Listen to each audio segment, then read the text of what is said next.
ஓம் சக்தி பராசக்தி.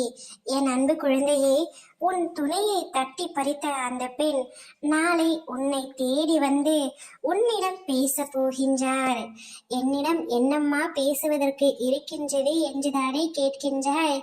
நான் உனக்கு முன்கூட்டியே எச்சரிக்கின்றேன். அந்த பெண் உன்னிடம் வந்து என்ன பேசுவாள் என்று கேட்டால் நீயே ஆத்திரமடைவாய்.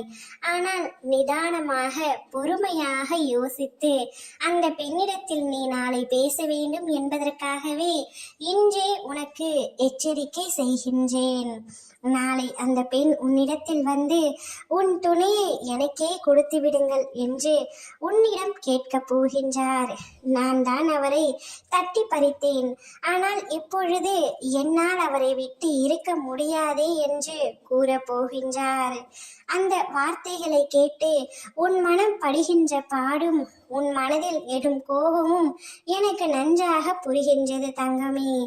ஆனால் அதற்கான பதிலை எப்படி சொல்ல வேண்டும் என்பது என் பிள்ளையான உனக்கு நன்றாக தெரியும். நீ உன் துணையை சற்றும் யாருக்கும் விட்டு கொடுக்க விரும்பவில்லை என்பது எனக்கு தெரியும். மனதளவில் கருத்து வேறுபாடுகள் இருந்தாலும் நீ அவரை இன்று வரை நேசித்து கொண்டுதான் இருக்கின்றாய். அவரை யாருக்காகவும் எந்த இடத்திலும் விட்டு கொடுக்க கூடாதே என்றுதான் நினைக்கின்றாய். ஆனால் அந்த பெண்மணி உன்னிடத்தில் இவ்வாறு கேட்கும் பொழுது நீ எப்படி பொறுமையாக பதில் சொல்கின்றாய் என்பதில்தான் உன்னுடைய தன்னம்பிக்கையும் தைரியமும் அடங்கியுள்ளது தங்கமே. நிதானமாக யோசித்து பதிலை சொல். ஓம் சக்தி.